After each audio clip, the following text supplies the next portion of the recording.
নমস্কাৰ চিঅ'ৰ ছাকচেছলৈ স্বাগতম। নৱম মানৰ অন্ধবিশ্বাস আৰু কুসংস্কাৰ জয়ন্ত মাধৱ বৰা ডাঙৰীয়াৰ পাঠটো আলোচনা কৰি আছিলোঁ। আমি প্ৰায় শেষেই হৈছেহি, এতিয়া শেষ পৰ্যায়ত আহি পাইছোঁহি। তেখেতে 7টা কাৰণ উল্লেখ কৰিছে, অন্ধবিশ্বাস আৰু কুসংস্কাৰৰ 7টা কাৰণ উল্লেখ কৰিছে। তাৰে আমি 5টা কাৰণ ইতিমধ্যে আলোচনা কৰি শেষ কৰিছোঁ। সেই কাৰণকেইটা মই আকৌ নকওঁ, প্ৰশ্নোত্তৰ মালাত আমি আকৌ তালৈ যাব লাগিব। এতিয়া 6 নম্বৰ কাৰণটো কৈছে তেখেতে যে সহজে সকলো লাগে, ইজি মানি, সহজতে লাগে। টকা পইচা, মাটি বাৰী, সা সম্পত্তি অনায়াসে লাগে, একো কৰিবলৈ মন নাই, কিন্তু সেই সম্পত্তিবিলাক আমাক লাগে। এই যিটো সহজে টকা ঘটাৰ, ধন সম্পত্তি লোৱাৰ যিটো মনোবৃত্তি, সহজে লাগে, তাৰে কাৰণে অন্ধবিশ্বাস কুসংস্কাৰ বাঢ়ে বুলি কৈছে। উৰা বাতৰি কিছুমান প্ৰচাৰ কৰি দিয়ে বুলি কৈছে। তেখেতে বৰ ডিটেইলছ ইয়াত বস্তুটো আলোচনা কৰা নাই, কিন্তু কথাটো হ'ল যে সহজে সকলো পাবৰ বাবেও অন্ধবিশ্বাসী হয়।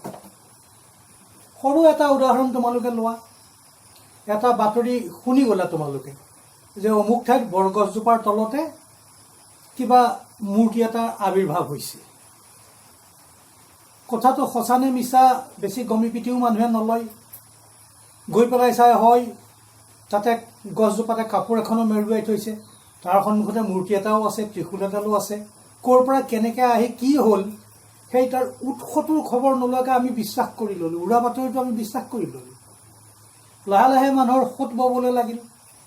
তাতে হয়তো কোনোবাই তামোল পাণ শৰাই দা দক্ষিণা কিবা কিবি দিবলৈ আৰম্ভ কৰিলে। এদিন দুদিন তিনিদিনৰ পিছত দেখিবা কথাটো বিখ্যাত হৈ গ'ল, ৰাষ্ট্ৰ হৈ গ'ল, এটা উৰা বাতৰি সত্যত পৰিণত হ'ল। আৰু বেমাৰৰ বিধান বিচাৰি, নিজৰ কিবা সমস্যাৰ সমাধান বিচাৰি আমি সেই মানুহজনৰ ওচৰলৈ, বাবাজনৰ ওচৰলৈ যাবলৈ আৰম্ভ কৰোঁ। একো নকৰোঁ, কিন্তু তেওঁ কিছুমান বিধান দিব, তাতেই যেন আমি সকলো পাই যাম। এই একো নকৰাকৈ সকলো পোৱাৰ যিটো মানসিকতা, তাৰ বাবেও এই অন্ধবিশ্বাস কুসংস্কাৰ উৰা বাতৰিবিলাক প্ৰচাৰ হয় বুলি কৈছে। আমাৰতো কুসংস্কাৰ আছেই, উৰা বাতৰিত বিশ্বাস কৰি ল'লোঁ। এই আমাৰ অন্ধবিশ্বাস কুসংস্কাৰ আৰু সত্যাসত্য নিৰ্ণয় নকৰাকৈ সকলো কথা বিশ্বাস কৰি লোৱাৰ যিটো দুৰ্বলতা, আমাৰ সমাজৰ যিটো মানসিক প্ৰৱণতা, সকলোৰে নহয় সৰহখিনিৰ, এইটোকে সুযোগ লৈ এটা শ্ৰেণীয়ে সেইটো বেপাৰ আৰম্ভ কৰি দিলে। দেখাত কিবা ধৰ্মীয় কথা এটা আছে, কিন্তু তাৰ পিছফালে কিছু লোকে এটা বেপাৰ আৰম্ভ কৰি দিলে। গতিকে সহজে সকলো পাবৰ কাৰণে আমি উদ্বল হৈ থাকোঁ। তেওঁলোকে সেই সুযোগটো লয় আমাৰ মানসিক দুৰ্বলতাৰ, আৰু সুযোগটো লৈ বেপাৰটো আৰম্ভ কৰি দিয়ে। এই অৰ্থত কৈছে যে সহজে সকলো পাবৰ কাৰণেও উৰা বাতৰিবিলাক, অন্ধবিশ্বাস কুসংস্কাৰবিলাক সমাজত বৰ্তি থাকে।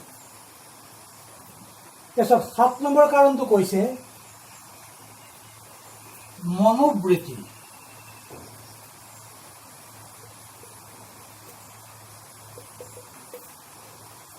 আমাৰ মনোবৃত্তিৰ কাৰণে এই বেয়া কথাবিলাক সমাজত শিপা মেলি মেলি গৈ থাকে। শিপাবিলাক কাটি কুটি নাইকিয়া কৰি অন্ধবিশ্বাস কুসংস্কাৰৰ গছজোপাক নাইকিয়া কৰিব লাগে, কিন্তু লাহে লাহে তাৰ শিপাবিলাক বহল হৈ হৈ গৈ থাকে। আমাৰ মনোবৃত্তিৰ কাৰণে বুলি কৈছে। মনোবৃত্তি হ'ব লাগে কেনেকুৱা বুলি কৈছে? মনোবৃত্তি হ'ব লাগে আমাৰ বৰা ডাঙৰীয়াৰ মতে যে বিজ্ঞান মনস্কতা থাকিব লাগিব। বিজ্ঞানটো শ্ৰেণীকোঠাত পঢ়োৱা বিষয়েই নহয় পৰীক্ষাত নম্বৰ পাবলৈ। BSc MSc পাছ কৰি সোনকালে ছায়েন্সৰ মানুহ চাকৰি এটা পাবৰ কাৰণে, এতিয়াতো সেইটো দিনো গৈছে বাৰু। কিন্তু গতিকে এই বিজ্ঞান আমি পঢ়োঁ ক্লাছৰুমৰ ভিতৰত, বিজ্ঞান আমি পঢ়োঁ চাকৰি এটাৰ কাৰণে, বিজ্ঞান আমি পঢ়োঁ নিজকে সমাজত আনতকৈ যেন অকণমান ব্যতিক্ৰম প্ৰতিষ্ঠা কৰিবৰ কাৰণে। কিন্তু আমাৰ বিজ্ঞানসন্মত এটা মনোবৃত্তিটো আমি বিজ্ঞানৰ দ্বাৰা পৰিচালিত হ'বলৈ নিদিওঁ। এই কাৰণেইটো গণেশক গাখীৰ খুৱাবলৈও যাওঁ, বাবাৰ ওচৰলৈও যাওঁ, কাৰোবাৰ ওচৰলৈ আমি গৈ থাকোঁ আমাৰ জীৱনৰ সমস্যাৰ সমাধান বিচাৰি। কামেৰে সৈতে সমস্যাৰ সমাধান কৰিবলৈ নাযাওঁ। এনেই আয়াসতে সমস্যাবিলাকৰ আমাক সমাধান লাগে। সেই অৰ্থত কৈছে যে বিজ্ঞান মনস্কতা থাকিব লাগিব, কাৰণ বিজ্ঞান হ'ল এক সংস্কৃতি, এক জীৱন বিখ্যা, ই সৰ্বব্যাপী। প্ৰকৃতিৰ মাজত য'তে ত'তে তোমালোকে বিজ্ঞান বিচাৰি পাবা, অনুসন্ধান কৰি গৱেষণামূলক দৃষ্টিভংগীৰে বস্তুবিলাক ব্যাখ্যা কৰিলেই হ'ল। এইটো নথকাৰ কাৰণে এই অন্ধবিশ্বাস কুসংস্কাৰবিলাক হৈছে বুলি কৈছে। চোৱাচোন, যে প্ৰকৃত অৰ্থত বিজ্ঞান কেৱল এটা বিষয় নহয়, বিজ্ঞান এক সংস্কৃতি, বিজ্ঞান এক সভ্যতা, বিজ্ঞান সৰ্বব্যাপী, বিজ্ঞান জীৱন ধাৰণৰ এটা প্ৰণালী। কেৱল শ্ৰেণীকোঠাৰ ভিতৰতেই নহয়, আমাৰ দৈনন্দিন জীৱনৰ প্ৰতিটো খোজতে বিজ্ঞানৰ আৱশ্যক। সাধাৰণ মানুহে যে বিজ্ঞান বুজিব নোৱাৰে এনে নহয়, সকলোৱে বিজ্ঞান বুজিব পাৰে, আৰু ক'ব নোৱাৰাকৈয়ে সকলোৱে বিজ্ঞানৰ ধাৰণাসমূহ, সূত্ৰসমূহ দৈনন্দিন জীৱনত ব্যৱহাৰ কৰি আছে। গতিকে মনোবৃত্তি বিজ্ঞানৰ যুক্তিৰ ওপৰত প্ৰতিষ্ঠিত হ'লেহে মানুহৰ মনৰ পৰা অন্ধবিশ্বাস কুসংস্কাৰ আঁতৰ কৰিব পৰা যায়। এই মনটো হ'ল ডাঙৰ কথা।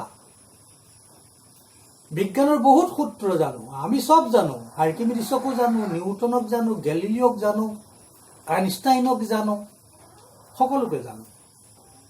কিন্তু জনাৰ পিছতো মনটো কিন্তু আমাৰ বিজ্ঞানসন্মত নোহোৱাৰ কাৰণে আমি এক অন্য চিন্তাৰে সৈতে সমাজৰ জীৱনৰ সমস্যাবিলাক সমাধান কৰিবলৈ বিচাৰোঁ। সেইকাৰণে শেষ কাৰণটো কৈছে যে মনোবৃত্তি, এই মনোবৃত্তি হ'ব লাগিব বিজ্ঞানসন্মত।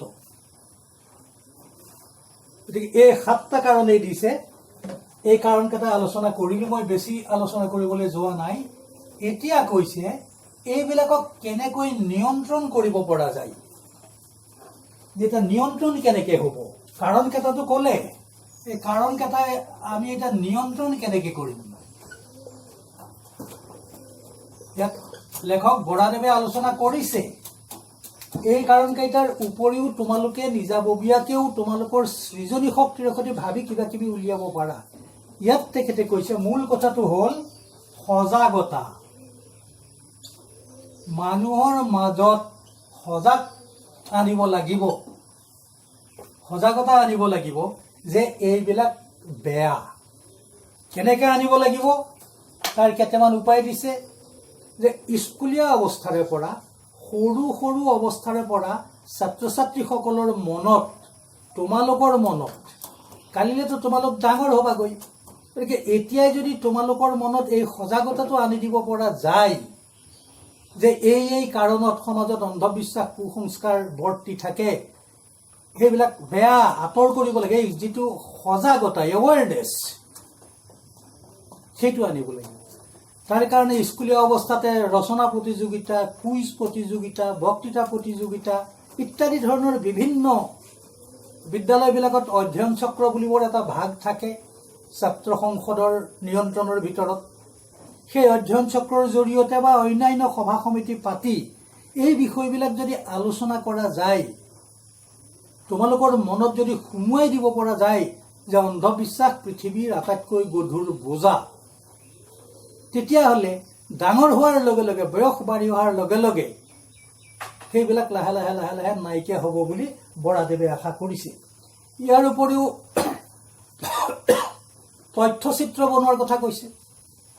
তথ্যচিত্ৰ বনাই ধৰা ক'ৰবাত ডাইনী লম্ভিছে, সেই ঘটনাটোৰ এখন ছবি বনাই সেইটোৰ যে বেয়া প্ৰভাৱ পৰিছে, কেনেকৈ তাৰ বেকগ্ৰাউণ্ডত কোনোবা আছে, কেনেকৈ মানুহৰ সোঁত বৈছে, কেনেকৈ মিছামিছি কথা কৈ কিবা বিধান দিয়ে, সমস্যাৰ সমাধান কৰে, তোমাৰ ভৱিষ্যতৰ কথা বতৰাবিলাক কয়, ইত্যাদি ইত্যাদি কথাবিলাক যে ভ্ৰান্ত, সেইবিলাক যদি প্ৰচাৰ কৰিব পৰা যায়, সেইবিলাকৰ পৰাও এনেধৰণৰ কিবা কিবিবিলাক হ'ব বুলি যে তথ্যচিত্ৰ বা তেনেধৰণৰ প্ৰচাৰ মাধ্যমৰ জৰিয়তে জনসাধাৰণৰ মাজত সজাগতা অনাটো খুব জৰুৰী।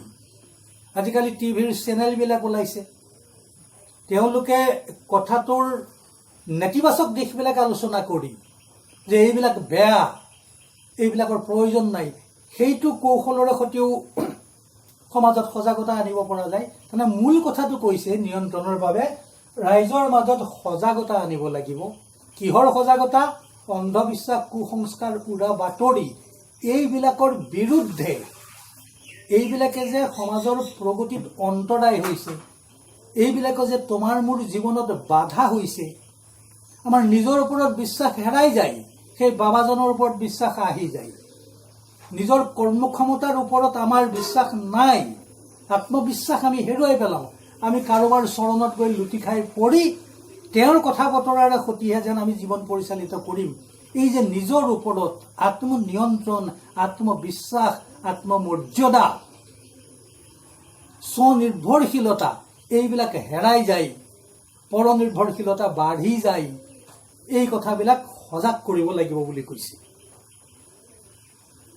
যে আৰু অসৎ প্ৰবৃত্তিৰ মানুহে ঈৰ্ষান্বিত হৈও কাৰোবাক ডাইনী বুলি অভিহিত কৰি অসৎ মনোবৃত্তিৰ মানুহে সামাজিক উৎপীড়ন চলায়। এনেদৰে স্বাৰ্থ সিদ্ধিৰ বাবেই সোপা ধৰাৰ অপপ্ৰচাৰ চলায়। কেতিয়াবা হত্যাৰ দৰে জঘন্য ঘটনাও হয়। কেতিয়াবা জঘন্য ঘটনা হয় নহয়, এইখন অসমতে ইতিমধ্যে হৈ গৈছে। খা খবৰবিলাক তোমালোকেও নিশ্চয় পাইছা। গতিকে সেইবিলাক কথা আলোচনা কৰিব লাগে সৰুৰে পৰাই। আৰু এই অন্ধবিশ্বাস কুসংস্কাৰবিলাক বুজা পৰাৰ অভাৱ সমাজত, তাৰ প্ৰতি বৰ বিশেষ গুৰুত্ব নিদি উদাসীন হৈ থাকিলে কিন্তু লাভ নাই। একেবাৰে শেষত বৰাদেৱে কৈছে চোৱাচোন, যে ডাইনী অথবা সোপা ধৰা বিষয়টো সমাজৰ আৱেগ অনুভূতি আৰু ভুল বুজাবুজিৰ সাধাৰণ ঘটনা হিচাপে ৰেহাই দিয়াটো একেবাৰে উচিত নহয়। অন্ধবিশ্বাস আৰু কুসংস্কাৰৰ বিৰুদ্ধে উদাসীনতাই স্বাৰ্থান্বেষী লোকক উৎসাহিত কৰে। যিবিলাক দুষ্ট চক্ৰই বিষয়টো চলাই থাকিব বিচাৰে, আমি যদি গুৰুত্ব নিদিওঁ, আমি যদি এনেকুৱা চলিয়েই আছে আৰু চলিয়েই থাকক, এই বুলি যদি আমি এৰি দিওঁ, সেই দুষ্ট চক্ৰবিলাকে বেছি সুবিধা পাব, সাৰ পাতি পাব আৰু বেছিকৈ বাঢ়ি যাব। ক্ৰমে ক্ৰমে এই গধুৰ বোজাটো আৰু গধুৰ হৈ হৈ গৈ থাকি সমাজখনক আগবাঢ়ি যাব নোৱাৰা কৰিব। এইকেইটা কথাই তেখেতে নিয়ন্ত্ৰণৰ কাৰণে কৈছে। আৰু এটা মনত ৰখা জৰুৰী বুলি কৈছে, যে কি কৈছে, যে মহিলাসকলৰ ওপৰত ইয়াৰ প্ৰভাৱটো বেছি, যে শতকৰা 90% অধিক ক্ষেত্ৰত মহিলাসকলে আক্ৰান্ত হয়। চোৱা, মহিলাসকলৰ শিক্ষিতৰ হাৰো তুলনামূলকভাৱে পুৰুষতকৈ কম। আমি আগতে আলোচনা কৰি আহিছোঁ, পাঠটোত উল্লেখ আছে। এই মহিলাসকল ডাইনী বুলি বেছিকৈ মহিলাসকলকে আক্ৰান্ত কৰে, কথাটো মন কৰিবা। গতিকে সেয়েহে অন্যান্য সামাজিক, ৰাজনৈতিক, অৰ্থনৈতিক সমস্যাসমূহৰ সমাধানৰ লগতে জনসাধাৰণৰ মাজত সামাজিক মনস্তাত্ত্বিক জাগৰণৰো সৃষ্টি কৰা উচিত। এটা আন্দোলন কৰিব লাগিব। ৰাস্তাই ঘাটে শ্লোগান দিয়া আন্দোলনৰ কথা কোৱা নাই। ই এটা নীৰৱ জাগৰণ হ'ব লাগিব। মানুহৰ মনৰ ভিতৰত প্ৰথিত কৰিব লাগিব যে অন্ধবিশ্বাস কুসংস্কাৰবিলাক খুব বেয়া, ইয়াক আঁতৰ কৰিব লাগিব। সেই এটা জাগৰণ, মনৰ ভিতৰত এক মনস্তাত্ত্বিক জাগৰণ আনিব লাগিব।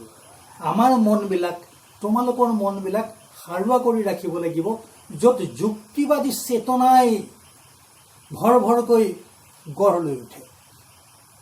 কথাটো ক'বলৈ সহজ, কামটো কিন্তু বৰ টান। কাৰণ বহুদিনীয়া একোটা সংস্কাৰ আমাৰ মনৰ ভিতৰত, আমাৰ তেজত সোমাই আছে। এই তেজৰ পৰা এই অন্ধবিশ্বাস কুসংস্কাৰৰ প্ৰতি থকা আমাৰ দুৰ্বলতা আঁতৰ কৰিব লাগিব। ই যথেষ্ট টান, আৰু টান কামবিলাক কৰিবলৈ বেছি মানুহ সদায় আগবাঢ়ি নাযায়। গতিকে এই কঠিন টান কামবিলাক কৰিবলৈ জয়ন্ত মাধৱ বৰা জাতীয় মানুহে তেখেতসকলে নেতৃত্ব লৈছে, আমাক বুজাইছে। সেই বুজনিৰ সৈতে আমিও যাব লাগিব। এইখিনি হ'ল পাঠটোৰ কথা। এতিয়া আমি প্ৰশ্নোত্তৰৰ কথালৈ আহোঁ। মই আগতে আলোচনা কৰি আহিছোঁ, গতিকে ইয়াত আৰু মই বেছি নকওঁ। উৰা বাতৰি মানে কি? সত্যাসত্য বিচাৰ নকৰাকৈ যিবিলাক বাতৰি উৰি আহে তাকে আমি বিশ্বাস কৰি লওঁ আৰু সেইমতে চলিবলৈ আৰম্ভ কৰোঁ, সমাজৰ ক্ষতি হয়। এই বিজ্ঞানে নস্যাৎ কৰা, যুক্তিৰে প্ৰতিপন্ন কৰিব নোৱাৰা যিবিলাক বাতৰি, সেই বাতৰিবিলাককে উৰা বাতৰি বুলি কোৱা হৈছে। কুসংস্কাৰ বুলিলে কি বুজা? সংস্কাৰে জীৱনক আগুৱাই নিয়ে। সংস্কাৰে সমাজক অগ্ৰগতিৰ বাটত আগবঢ়াই দিয়ে। অথচ যিবিলাক সংস্কাৰে এই জীৱনৰ গতিত সমাজৰ গতিত বাধা হৈ থিয় দিয়ে, সেই সংস্কাৰবিলাক আমি এৰিব লাগিব। সেইবিলাকে হ'ল কুসংস্কাৰ, যি সংস্কাৰে সমাজক আগুৱাই যোৱাত বাধা দিয়ে। সময়ে সময়ে সংস্কাৰবিলাকক আমি এৰি থৈ যাব লাগিব। আজিৰ পৰা 500 বছৰ আগতে, 1000 বছৰ আগতে সমাজৰ যিটো অৱস্থা আছিলে তাত কিছু সংস্কাৰ আছিলে, হয়তো সেইখন সমাজৰ কাৰণে সেই সময়ত সেইটো মানুহবিলাকৰ কাৰণে কিছু পৰিমাণে গ্ৰহণযোগ্য আছিলে। আজিতো আগুৱাই গ'ল। আজি 21 শতিকাততো সমাজ তাতে থকা নাই, বহুত আগুৱাই গ'ল। গতিকে সমাজৰ ৰূপান্তৰ হ'ব লাগিব, সমাজক সলনি কৰিব লাগিব, সংস্কাৰবিলাকো এৰি আহিব লাগিব, নতুন নিয়ম ল'ব লাগিব আগুৱাই যোৱাৰ কাৰণে, পুৰণা নিয়ম এৰি আহিব লাগিব পিছুৱাই নাযাবৰ কাৰণে। গতিকে সমাজক যিবিলাক সংস্কাৰে আগুৱাই যোৱাত বাধা দিয়ে সেইবিলাকে হ'ল কুসংস্কাৰ। অন্ধবিশ্বাস, কুসংস্কাৰ পৃথিৱীৰ আটাইতকৈ গধুৰ বোজা কথাষাৰ কোনে কৈছিলে? পায়ে আহিছে প্ৰথম বাক্য, সেইটো ডক্টৰ সৰ্বপল্লী ৰাধাকৃষ্ণনে কৈছিলে যে অন্ধবিশ্বাস, কুসংস্কাৰ পৃথিৱীৰ আটাইতকৈ গধুৰ বোজা। অথচ সেই বোজাটো আজি আমি লৈ গৈ থাকিব লগা হৈছে। গৈ থাকিব লগা হৈছে মানে লাহে লাহে যাবলগীয়া হৈছে, কিছু কিছু ক্ষেত্ৰত ৰৈ থাকিবলগীয়া হৈছে আৰু কেতিয়াবা পিছুৱাই যাবলগীয়া হৈছে। কোনখন সন্ধিৰ পিছত আৰু কেতিয়া অসম ব্ৰিটিছৰ অধীনলৈ যায়? 1826 চনৰ ইয়াণ্ডাবু সন্ধি। বুৰঞ্জীত তোমালোকে ভালকৈ পাবা। অসমলৈ আহি শদিয়াৰ সেমেকা জলবায়ুত মিছনেৰীসকলে কেনেধৰণৰ ৰোগত আক্ৰান্ত হৈছিল? কৈছে কলেৰাৰ কথা। মিছনেৰীসকলৰ ৰোগত আক্ৰান্ত হৈছিলে আৰু সেই কলেৰা সম্পৰ্কত অন্ধবিশ্বাসৰ উদাহৰণ দিবলৈ গৈ এই বড়ি ঔষধৰ কথা বতৰা আলোচনা কৰিছে। অন্ধবিশ্বাস মানে কি? এইটো কিটো নাই বোধ কৰোঁ। অন্ধবিশ্বাসে সমাজত কেনেধৰণৰ সমস্যাৰ সৃষ্টি কৰিব পাৰে লিখা। একেখিনি কথাকে কৈ থাকিবলগীয়া হয়। গতিকে তোমালোকে পাঠটো পঢ়িছা, আলোচনা শুনিছা, তাৰ পৰাই উত্তৰটো যুগুত কৰি ল'বা। কি কি কাৰণত অন্ধবিশ্বাস, কুসংস্কাৰৰ দ্বাৰা জনসাধাৰণ প্ৰভাৱিত হয়? কাৰণ কেইটাটো দিছে, 7টা কাৰণ লিখিছে, তাকে চমু চমুকৈ আলোচনা কৰিবা। অন্ধবিশ্বাস, কুসংস্কাৰ আদি নিয়ন্ত্ৰণ কৰিবলৈ কেনেধৰণৰ আঁচনি গ্ৰহণ কৰিব পাৰি? লেখক বৰা ডাঙৰীয়াৰ মতে সজাগতা আনিবৰ কাৰণে বিভিন্ন ধৰণৰ প্ৰতিযোগিতা অনুষ্ঠিত কৰিব লাগে, আছে। বিভিন্ন ধৰণৰ তথ্যচিত্ৰ বনাই প্ৰচাৰ মাধ্যমত প্ৰচাৰ কৰিব লাগে। ইয়াৰ বিপৰীতে যে ইয়াৰ নেতিবাচক প্ৰভাৱে যে সমাজখনকো পিছুৱাই লৈ গৈছে, সেইখিনি কথা বতৰা লিখিব লাগিব। ডাইনী, সোপাদৰা এইবোৰ অন্ধবিশ্বাস। অন্ধবিশ্বাস বুলি জানিও কিছু লোকে এই বিষয় দুটাক লৈ উৰাবাতৰি প্ৰচাৰ কৰে আৰু বহু লোকে বিশ্বাস কৰিও লয়। ইয়াৰ কাৰণ কি কি বুলি ভাবা? বহু লোকে বিশ্বাস কৰাৰ কাৰণটোতো সেই 7টা কাৰণৰ ভিতৰত সোমাই আছে। সেই কাৰণত বিশ্বাস কৰি লয়। কিন্তু কথা হ'ল যে অন্ধবিশ্বাস বুলি জানিও কিছু লোকে এই বিষয় দুটাক লৈ উৰাবাতৰি প্ৰচাৰ কৰে। তেওঁলোকে জানে এইটো অন্ধবিশ্বাস, শুদ্ধ নহয়, এইটো উৰাবাতৰি, বাতৰিটোও শুদ্ধ নহয়, জানিও কিয় প্ৰচাৰ কৰে? বেপাৰ, তেওঁলোকৰ ক্ষুদ্ৰ স্বাৰ্থপৰ দুষ্টচক্ৰৰ কিছুমান মানুহে অন্ধবিশ্বাস আৰু উৰাবাতৰিক লৈ একোটা বেপাৰ আৰম্ভ কৰে। সেইবাবে তেওঁলোকৰ ব্যক্তিগত লাভৰ বাবে এই কথাবিলাক সমাজত এৰি দিয়ে আৰু আমি সেই বাতৰিৰ সত্যাসত্যটো নজনাকৈ আমি তাক গ্ৰহণ কৰি লৈ তেওঁলোকৰ যিটো দুষ্ট স্বাৰ্থ, সেই স্বাৰ্থটো চৰিতাৰ্থ কৰিবৰ কাৰণে সহায় কৰি দিওঁ। এইটোৱে হৈছে কথা। 6 নম্বৰ প্ৰশ্নটো তোমালোকৰ বাবে এটা গুৰুত্বপূৰ্ণ কথা। তোমালোকৰ অঞ্চলত প্ৰচলিত অন্ধবিশ্বাস, কুসংস্কাৰ আদি তোমাৰ চকুত পৰিছে নেকি? লক্ষ্য কৰা তোমালোকৰ চাৰিওফালৰ সমাজখন। তাত ক'ৰবাত ডাইনী আছেনে? সোপাধৰা ওলাইনে? আই লম্ভে, শিৱ লম্ভে, কোনোবা বাবা ওলাইনে? কোনোবা গছৰ তলত হঠাতে কাৰোবাৰ মূৰ্তি আৱিৰ্ভাৱ হয়নে নহয়? এই কথাবিলাক আলোচনা কৰা, লক্ষ্য কৰা। কৰি সেইবোৰ নিৰাময়ৰ বাবে তোমাৰ ফালৰ পৰা কি ব্যৱস্থা ল'বা, এই বিষয়ে এটা টকা প্ৰস্তুত কৰা। তোমালোকে সঁচাকৈ এই বিষয়টো কৰিবা। পাঠটো পঢ়িলা, পৰীক্ষাত উত্তৰ লিখিবা, নম্বৰো পাবা, পাছ কৰি গুচি যাবা। ভাল কথা, নম্বৰ বেছিকৈ পাব লাগে, খুব ভাল কথা। কিন্তু সেইটোৱেই যথেষ্ট নহয়। নিজৰ নিজৰ অঞ্চলটোত থকা এই সংস্কাৰবিলাক তোমালোকে নিৰীক্ষণ কৰা, টকা কৰা, কি কি আছে, তাৰ নিৰাময়ৰ বাবে তোমাৰ কৰিবলগীয়া কি আছে? এইটো কৈ দি এইখিনিয়ে কৰিবা বুলি কথা নাই। তুমি তোমাৰ নিজাববীয়াকে তোমাৰ সৃজনীশীলতাৰে সৈতে চিন্তা কৰি তাৰ উপায় উলিওৱা, আৰু সেই উপায়বিলাক লগৰ বন্ধু বান্ধৱীৰ লগতো আলোচনা কৰা যে আমি এই কামটো কৰিব লাগিব। তাত সেই ঘটনাটো ঘটিছে মিছা ঘটনা, এনেই মানুহক ঠগি আছে, বোলে আমি গাঁওখনক লৈ মিটিং কৰোঁ। পঢ়া শুনা বাদ দিয়াৰ কথা মই কোৱা নাই। এই কথাটো জ্যেষ্ঠসকলক বুজোৱা, তেওঁলোকে গৈ তাত আলোচনা কৰক, মিটিং কৰক, প্ৰচাৰ কৰক, সজাগতা আনক। লাহে লাহে সেইবিলাক নাইকিয়া হৈ যাব। কামবিলাক টান কাম কৰিবলৈ মানুহ আগবাঢ়ি নাযায়, কিন্তু টান কামবিলাক কৰিলেহে সমাজ আগুৱাই যাব। গতিকে এই কামখিনি কৰিবা। ইয়াৰ পিছত ব্যাখ্যা কৰা আছে, একেখিনি কথাই মই আৰু নকওঁ। গতিকে আজি ইমানতে অন্ধবিশ্বাস আৰু কুসংস্কাৰ পাঠটো শেষ হ'ল বুলি মই কৈছোঁ। তোমালোকে পাঠটো পঢ়িবা, তাৰ বাৰ্তাটো গ্ৰহণ কৰিবা, কৰি সেইমতে চলিবা। তোমালোকৰো মনোবৃত্তিও বিজ্ঞান মনস্কতা হওক, এই আশাটোকে কৰি সমাজত থকা এই কুসংস্কাৰ, অন্ধবিশ্বাস, আলান্ধুকলীয়া যিবিলাকে আমাৰ মনবিলাক আন্ধাৰ কৰি ৰাখিছে, তাত তোমালোকে পোহৰ সিঁচি দিয়া।